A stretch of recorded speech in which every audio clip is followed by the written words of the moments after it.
આગળ વાત સુરતની કે જ્યાં ક્રિપ્કો કંપનીના કર્મીનું વીજ કરંટથી મોત નીપજ્યાનો આરોપ છે।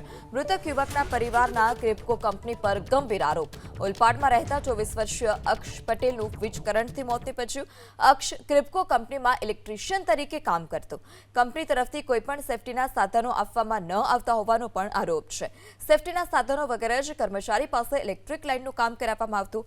એકના એક દીકરાના મોતથી પરિવારમાં શોક।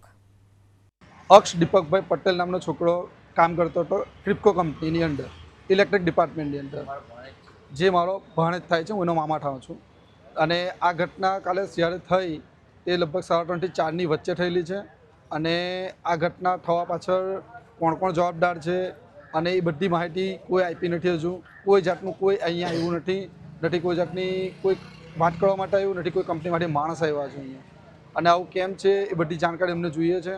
માંગણી એવું છે કે એને વધારે વધારે વળતર મળે, એના પરિવારનું ધ્યાન આપવામાં આવે અને પરિવારની ધ્યાન રાખવામાં આવે, કારણ કે એના પરિવારનો કમાનાર એક જ પર્સન છે।